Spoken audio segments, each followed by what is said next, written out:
Bom, meus caros, e agora vamos ouvir um especialista da Proteção Civil que nos vai confirmar aquilo que nós sabemos há muito tempo, mas dito pela boca de um técnico sempre é diferente. Ora, vamos lá. O telejornal está comigo Mário Conde, é especialista em proteção civil. Boa noite, bem-vindo. Olá, boa noite. Com a sua experiência de muitas décadas como bombeiro, esta era uma situação, obviamente, que não imaginaríamos que se ia transformar naquilo que se transformou, mas poderíamos ter prevenido algumas situações de outra forma. Boa noite, obrigado pelo convite.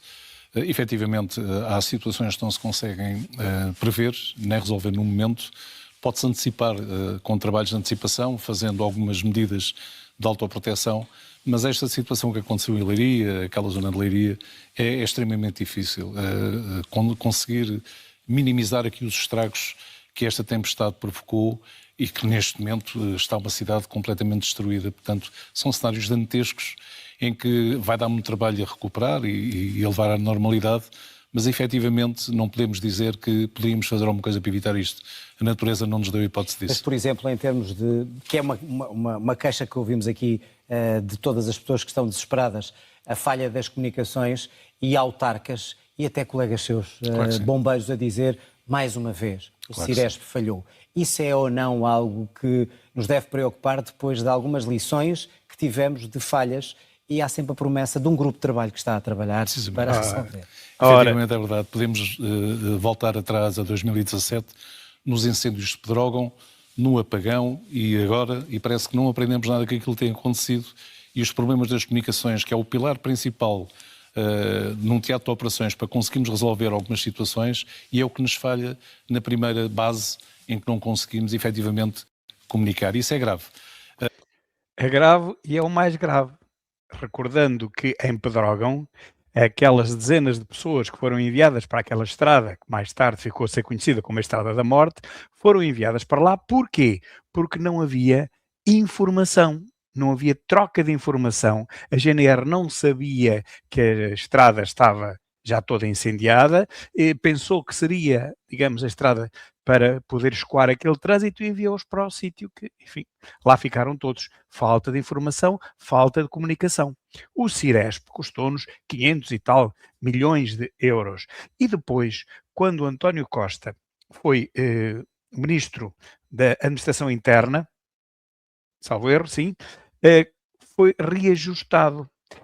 E foi reajustado e o que aconteceu? Ele retirou 40 e tal milhões ao preço do Ciresp. Isso pode ser consultado, procurem, pesquisem.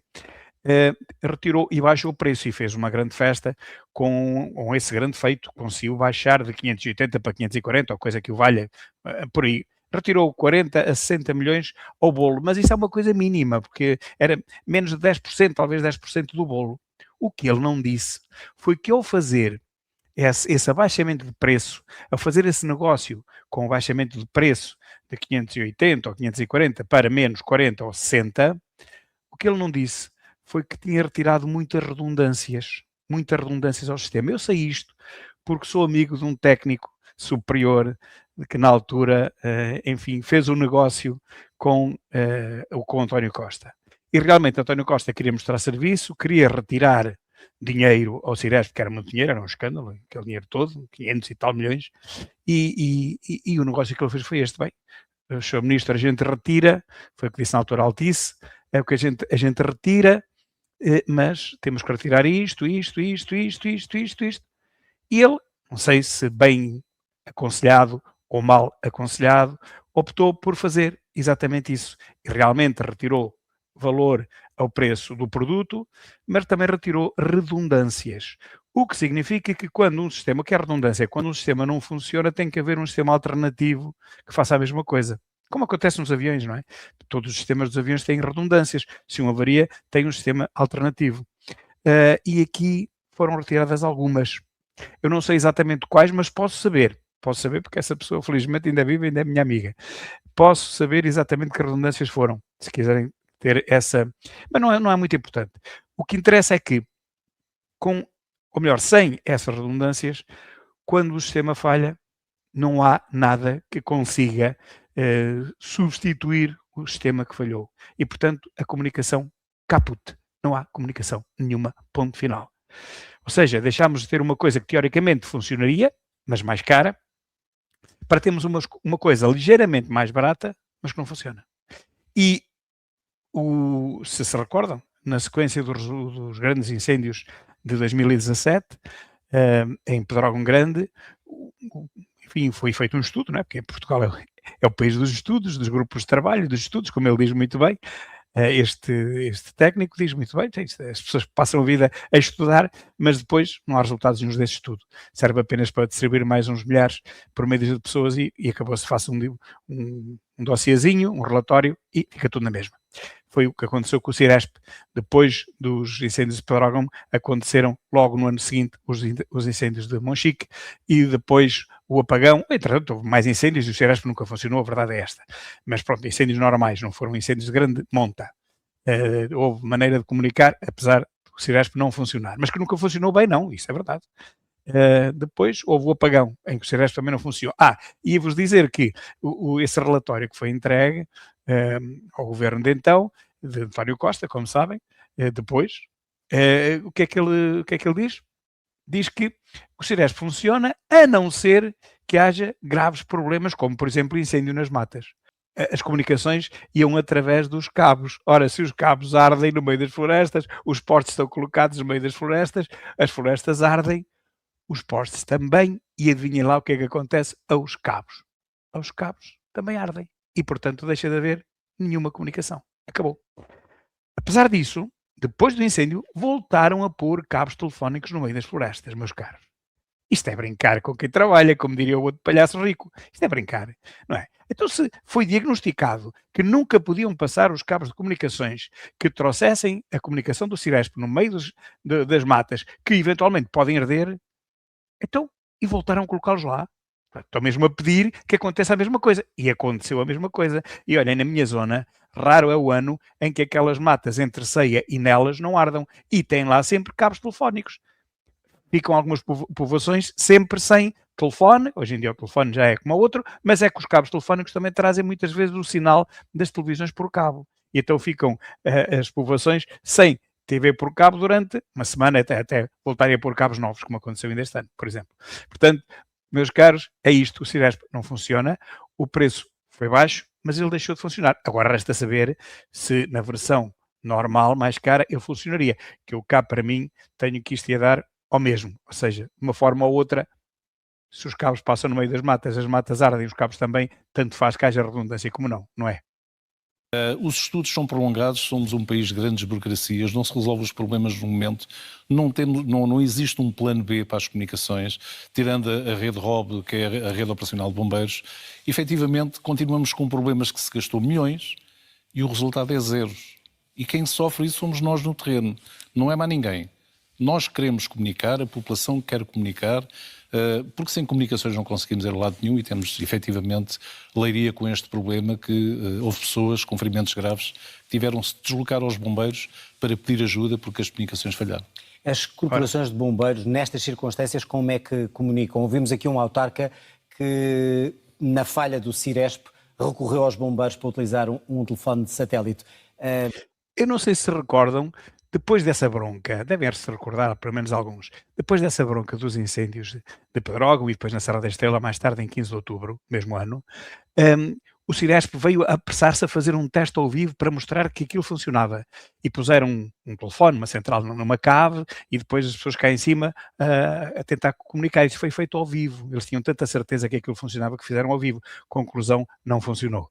Bom, mas nunca funcionou o Ciresp. Quando foi preciso, o Ciresp nunca funcionou. Portanto, é isto que se mantém desde 2017. Ora, em que ano estamos? Já estamos em mais do que 2017. Não é? Mais que 18, mais que 19, por aí fora, até chegar a 2026. E posso-vos garantir que daqui a 10 anos, se cá estivermos todos, vão ver que o Ciresp continua sem funcionar. Mas que gastámos os 540 milhões de euros, gastámos. Que alguém o recebeu, alguém o recebeu. E que aquilo continua tudo sem funcionar, continua. Eu pergunto, quando nós compramos uma coisa qualquer, um eletrodoméstico qualquer numa loja, um produto qualquer, e aquilo está variado e não funciona, nós não temos um prazo para devolver tudo. Temos. E há 3 anos de garantia em tudo, não há? Então deixaram passar a garantia, nunca quiseram saber de nada, os 540 milhões foram pagos e aquilo não funciona. Então isto não é um barrete, isto é um crime. não é um barrete, é um crime. E quem é cúmplice do crime é quem compra e depois vê que nada funciona, mas mesmo assim não reclama. Esse tipo é cúmplice desse crime. E como é que chama esse tipo? Agora não me lembro, era qualquer coisa. Eu sei que ele é indiano. É qualquer coisa. Não, Costa, acho que é Costa. São muitas as corporações que o têm ou não? Não, efetivamente não são. Poucas têm, a Amadora por acaso tem, mas a grande parte das corporações não os têm. E de facto, tentando nós acreditar na potência do Ciresp, acabamos por nos encostar ao Ciresp, porque foi uma comunicação que foi criada pelo Estado e que falha constantemente e não há, neste momento, outra solução a não ser as comunicações através da rede operacional de bombeiros. Não. Há outra solução que foi aquela que foi usada em todo o lado quando o Ciresp falhou. A outra solução é uma solução extremamente cara. São os telemóveis dos bombeiros, os telemóveis da GNR, das próprias pessoas, os telemóveis privados dos bombeiros, da GNR, começaram a fazer chamadas com os seus telefones. Quanto é que custou esse sistema ao Estado? Quantos milhões custou esse sistema ao Estado? Custou 0 milhões. 0 milhões e 0 cêntimos. E foi o que funcionou. Meus caros, como é que é possível que um sistema de 540 milhões não funciona e um sistema de 0 cêntimos é o único que funciona para salvar vidas, que são os telemóveis dos GNRs, os telemóveis dos PSPs, os telemóveis dos bombeiros. Meus caros, esse é que é o sistema que funciona. E custou 0. 0, que é exatamente a mesma coisa que tem valido os últimos primeiros ministros, os ministros da administração interna e toda esta gente que nos tem desgovernado e que hoje voltam todos em seguro. Que só nos permite entre nós comunicar.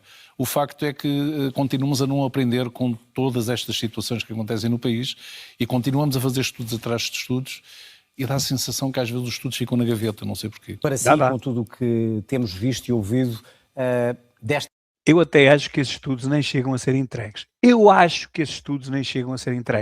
Mesmo que sejam, ficam na gaveta, é verdade. Mas eu acho que nem é preciso entregar estudos nenhuns. É só preciso reunir meia dúzia de vezes, fazer umas atas de reuniões e dizer que vão entregar o relatório mais tarde. Sabem porquê?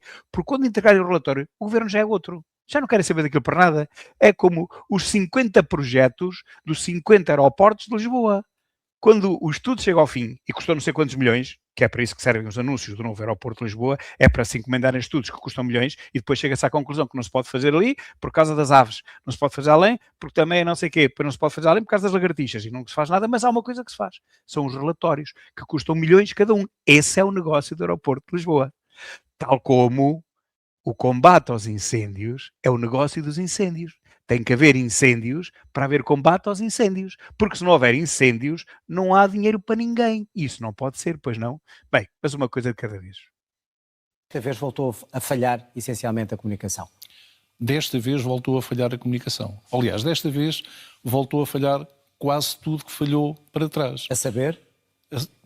Principalmente a questão da eletricidade para situações de referência como farmácias, postos de gasolina, polícia, alguns corpos de bombeiros que não têm. Efetivamente, continuamos a tentar pensar o que é que vamos fazer para o futuro, mas depois ficamos parados a pensar e não passamos para o terreno. Mas é o que é isso mesmo que interessa, amigo. Não está a perceber qual é o negócio. Você não está a perceber qual é o negócio. O negócio é esse. O negócio em Portugal não é resolverem-se os problemas, porque isso aí só se ganhava uma vez e ficava o problema resolvido. Não, o negócio aqui não é curar a doença, é ir tratando, é ir empaleando a doença, é ir receitando um melhoral ao doente que tem um cancro e vamos receitando um melhoral e ele aguenta, nem passa bem, nem passa mal. Aliás, passa mal, não passa bem. Mas pronto, vai-se mantendo ali umas aspirinas, umas pastilhas Reni e tal, para o indivíduo que tem, sei lá, uma doença grave, dá-se assim umas panaceias e tal, ele vai sobrevivendo, não morre logo, e enquanto sobrevive, é bom, aqui é igual. O problema não se resolve. O problema é para se ir falando, nem é resolvendo, é falando, discutindo, o tempo passando e dinheiro injetando no problema, ou melhor, na tentativa, alegada tentativa, de resolução de um problema. Nem há tentativa, alegada há, mas tentativa de resolução não há nenhuma. Há apenas a discussão. Vamos falar sobre isto, vamos sentar a uma mesa, vamos fazer um pacto de regime para acabar com os incêndios. Era melhor abrir uma mesa redonda aos incendiários, chamá-los lá todos e dizer: incendiários, façam-me um favor. Vocês não ponham fogo às matas. E eles perguntavam: então, mas e a gente vive de quê? Espera lá, quanto é que vocês querem? Tomem lá 10.000 euros cada um, chega?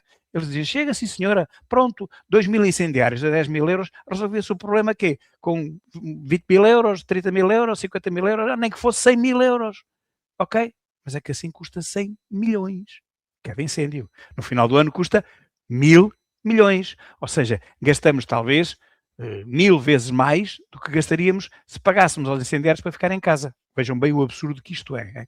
Atenção que isto é tudo nonsense, atenção, nonsense. Façam de contas que eu sou o Ricardo Sabujo Pereira. De facto vai criando dificuldades aos operacionais, vai criando dificuldades à população e o facto é que não damos um passo em frente, parece que estamos sempre um atrás. Compreende que quase 48 horas, as pessoas vão passar segunda noite, algumas quase ao relento, outras sem eletricidade, outras sem saber o que é que se passa no resto do país, que ainda algumas populações continuem isoladas e que hospitais e lares não tenham geradores se não fosse um vizinho que deu? Calma, não pode ter geradores, meu grande jornalista woke, esquerdófilo. Não pode haver geradores, porque os geradores trabalham a produtos fósseis, trabalham a combustíveis fósseis. E isso é uma loucura para a esquerda, uma loucura para o wokeismo, é uma loucura para essa doidice toda. Ainda hoje o Bernardo Pessanha falou muito bem lá para a outra bancada lá da frente, não sei como é que chama aquilo, que ele pedia lá, o da extrema-esquerda, pedia geradores para os hospitais. Como? Como? Se eles querem banir completamente os combustíveis fósseis, como é que querem geradores? Os geradores trabalham a combustíveis fósseis. Vocês estão a ver como é que esta gente cai, mas cai mesmo cortado ao meio, quer dizer, é gente tão... Eu não posso ser estúpida, para não? Pronto, então não digo. Mas é na mesma, eu não posso dizer, mas eles são. Porque ao mesmo tempo em que dizem que querem acabar com os combustíveis fósseis, depois é preciso geradores para salvar as vidas nos hospitais. Isto é gente muito estúpida. Não posso ser. Isso também se pode prever. Quando eu comecei a falar consigo, foi desse tipo de prevenção. Pode. Efetivamente pode-se prever. Já se devia ter previsto há mais tempo e o estado de calamidade, por acaso, era reagir e ter soluções para situações desta natureza. E, como dizia bem, a população está há mais de 24 horas, se não a 40 horas, sem um apoio, como se viu, pessoas a querer comprar água, a ir buscar água, não há apoio elétrico, não há nada. As pessoas estão isoladas ali numa cidade que ficou parcialmente destruída por esta tempestade e parece que o apoio não chega. Portanto, o que é que andamos a fazer num país que as coisas estão a acontecer todos os anos e a solução não aparece? Portanto... Mário Conde, obrigado e deixo... A solução não aparece porque ninguém está preparado para dar uma resposta a estes problemas que são gravíssimos. Eles têm mais que fazer, têm que tratar da política, dos assessores têm que escrever os textos para os ministros e secretários de Estado, depois dizerem nas televisões. Isso é que interessa. Os spin doctors andam ali à volta nos gabinetes o dia inteiro e a tomar cafés, atrás de cafés e às voltas e às voltas. E se nós dissermos isto cai mal, isto cai mal. Então dissermos aquilo, já é melhor. É isto que eles fazem o dia todo. Ninguém quer saber de resolver os problemas concretos do país. Ninguém. Eles estão todos preocupados em continuar a ser eleitos, os que foram eleitos.